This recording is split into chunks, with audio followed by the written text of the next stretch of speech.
Sí, bueno, buenas tardes. Sí, tuvimos una reunión, vino casi todo el cuerpo diplomático, poquitos no vinieron porque estaban de vacaciones, países de la Unión Europea, de América Latina y el Caribe, de Asia, de África, organismos internacionales. Incluso el encargado de negocios de Estados Unidos estuvo presente en esta convocatoria para denunciar la agresión que significa, bueno, esa amenaza con el uso de la fuerza, que es uno de los principios básicos del derecho internacional y que violenta absolutamente todas las cartas de no solo de Naciones Unidas, de cualquier organismo internacional que se fundamenta sobre el sistema de Naciones Unidas. Bueno, lo primero que condena es la intromisión en los asuntos internos de otro Estado, el irrespeto a la autodeterminación de los pueblos y por supuesto el uso y la amenaza del uso de la fuerza. Allí hicimos un recorrido histórico.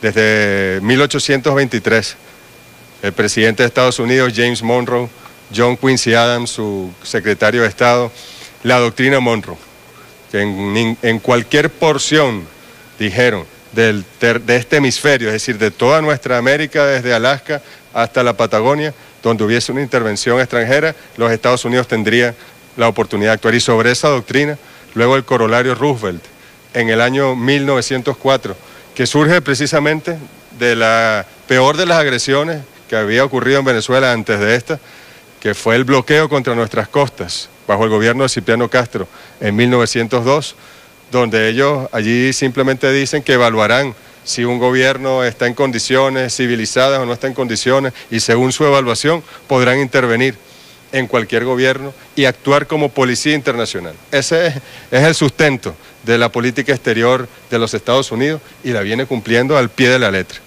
Y luego hicimos un recorrido por el siglo XX, por las características de nuestra economía, el petróleo como fuente de atracción de intereses internacionales de los más voraces, y cómo con el comandante Hugo Chávez el pueblo en el gobierno logró detener todas las ambiciones sobre nuestras riquezas. Pero, por supuesto, comienza la agresión, comienza el tratar de socavar las bases.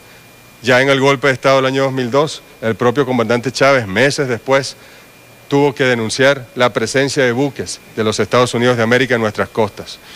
Y en el 2004, bueno, la historia nos llevó a declarar nuestra revolución como antiimperialista. Si era bolivariana, tenía que ser antiimperialista. Además, la historia nos lleva por el cauce, por el proyecto originario del libertador Simón Bolívar. Y luego, lo que hemos visto en los últimos años, desde el 9 de marzo del año 2015, la declaratoria de nuestro país y de su pueblo como una amenaza inusual y extraordinaria, decreto sobre el cual están promoviendo todas estas acciones de sanciones unilaterales, arbitrarias, absurdas, pretendidas sanciones, pues no tienen ningún poder para sancionar a nadie en Venezuela, hasta el presidente. Y las últimas sanciones a compatriotas que están en la Asamblea Nacional Constituyente, los sancionaron por haber organizado una elección. ¿Cuándo se ha visto eso? Que sancionen a alguien porque quiso convocar a la voluntad del pueblo.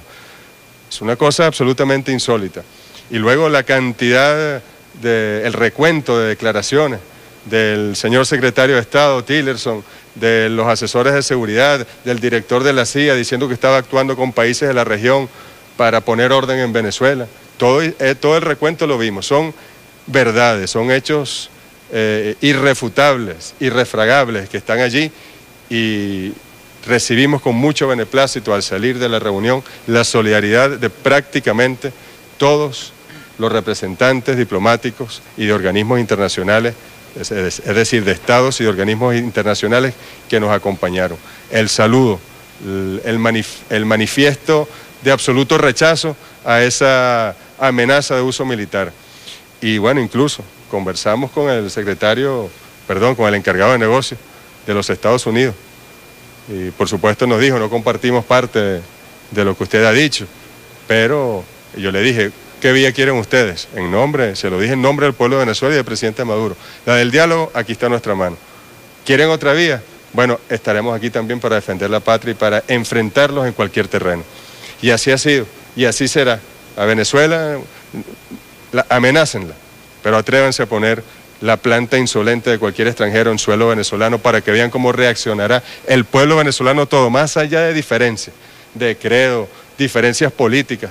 Todo venezolano y venezolana, bolivariano, bolivariana de corazón, que ama esta patria, saldrá a defenderla.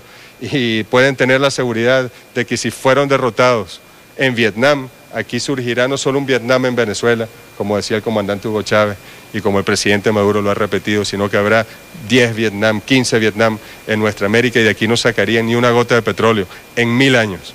Pero ojalá que por la vía del diálogo podamos nosotros recomponer las relaciones de respeto no solo con el gobierno de Estados Unidos, sino con todos los gobiernos del mundo. Canciller, ¿tiene planteado el gobierno venezolano alguna acción específica para enfrentar esta amenaza ya concreta del gobierno estadounidense? Lo primero que tenemos que nosotros que agradecer y felicitar ha sido la solidaridad expresada a través de comunicados, de pronunciamientos por parte de gobiernos de toda nuestra América, de Europa, de África, de Asia. Por ejemplo, podemos decirles que hay gobiernos que estuvieron condenando, tratando de acorralar a Venezuela, digamos, estaban dándole como el piso político a los Estados Unidos, ya que no se puede en la OEA para generar este tipo de amenazas, y sin embargo esos mismos gobiernos han condenado la amenaza del señor presidente Trump con el uso militar en Venezuela. Así que bueno, son elementos para la unidad, así como le pedimos unidad y valentía al pueblo venezolano, a todas las venezolanas y todos los venezolanos de bien que amen a su patria. También le hacemos un llamado, primero, a nuestra comunidad latinoamericana y caribeña. Este es el momento de la unidad. Diferencias tenemos y tendremos. Tiene que haber tolerancia y tenemos nosotros que cerrar filas, no solo con Venezuela, con cualquier país que sea agredido o amenazado con una operación militar por parte del más grande imperio que haya existido en la humanidad. Y aquí es donde toma mucho sentido, mucha pertinencia, y debemos así reiterarlo, la propuesta que hizo el presidente Nicolás Maduro de convocar a una cumbre de jefes de Estado, de gobierno, de toda nuestra América, desde México hasta Argentina, pasando por el Caribe, y que sea ese el espacio, no solo para defender la soberanía de Venezuela y de cualquier pueblo que sea agredido, sino para que se conozca la verdad, para que el intercambio, el diálogo, el debate sea franco, si es necesario a puerta cerrada, pero que podamos nosotros superar nuestras diferencias y volver a la tolerancia que existió hasta hace muy poco tiempo en mecanismos como la CELAC, como la UNASUR, y cualquiera de los mecanismos de integración latinoamericana. Y aquí está pues la Venezuela bolivariana dispuesta a enfrentar cualquier agresión, pero siempre haciendo un llamado a la reflexión, a la rectificación. Si el gobierno de Estados Unidos rectifica y quiere abrir canales de comunicación con nosotros, aquí está. Si no quiere hacerlo, aquí nos encontrará también en otras condiciones. ¿Esa reunión de jefes de Estado y de Gobierno?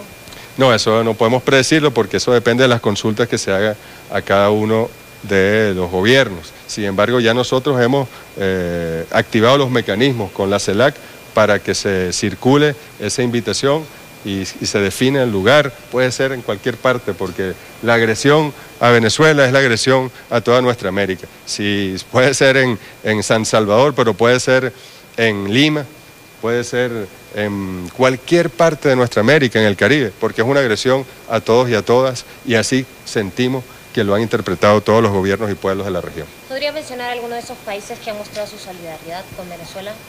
Mira, ¿qué te puedo decir? Primero, no, los países más cercanos, los países del ALBA, los países del Caribe, pero incluso hemos visto comunicados de Mercosur, comunicados de Perú, de Colombia, de Chile, que bueno, expresan su rechazo a una intervención militar, comunicados de países europeos, de África, que bueno, que nadie, ¿quién en su sano juicio, quién que ame a sus hijos puede apoyar semejante amenaza contra cualquier pueblo del mundo? Y mucho menos en este caso donde el presidente Donald Trump, con aquella soberbia y aquella prepotencia, hace uso hasta de la cercanía, la distancia que hay entre su país y el nuestro, como para decir que sobradas posibilidades habría de ello. Ojalá rectifiquen, ojalá desde el corazón entiendan que yo creo que uno de los primeros pueblos que se opondría a semejante hipótesis, ojalá que negada, es precisamente el digno y bravío pueblo de los Estados Unidos, que es la primera víctima de esos gobiernos imperiales. Presidente Nicolás Maduro ratificaba su compromiso de establecer precisamente estas relaciones comerciales y diplomáticas con Estados Unidos en el marco del respeto, y también lo instaba a usted para que iniciara esas gestiones. Luego de esta amenaza que ha señalado Estados Unidos, ¿ha habido algún acercamiento, alguna respuesta por parte de algún representante de Estados Unidos? ¿Y a qué otra instancia internacional va a presentar Venezuela esta protesta que el día de hoy fue pública acá en nuestro país? Sí, bueno, fíjate, precisamente en el discurso ante la Asamblea Nacional Constituyente, el presidente Nicolás Maduro le extendió una vez más, como nos enseñó el comandante Chávez, al gobierno de los Estados Unidos su voluntad de diálogo. Incluso nos instruyó a hacerle una llamada a la Casa Blanca, al presidente Trump, para que ambos presidentes pudiesen conversar, y tomamos todas las acciones diplomáticas para que esa llamada se efectuara. ¿Cuál fue la respuesta de la Casa Blanca? Bueno, un comunicado donde dicen que no, que dándole órdenes, pues, que Trump le ha dicho al presidente Maduro que tiene que hacer esto, lo otro y lo otro, y como no lo ha hecho, solo volverá a hablar con un líder latinoamericano cuando haya un golpe de Estado y regrese una supuesta democracia a Venezuela. El absurdo, la locura, la demencia, y nosotros no estamos sino dispuestos por los canales diplomáticos y con la sinceridad y la verdad y el coraje que caracteriza a los líderes de la revolución bolivariana, y en este caso al presidente Nicolás Maduro, que fue canciller 6 años del comandante Hugo Chávez y que ha tenido que enfrentar las más grandes arremetidas del imperio norteamericano contra él. Incluso está sancionado el presidente Nicolás Maduro, habráse visto semejante barbaridad.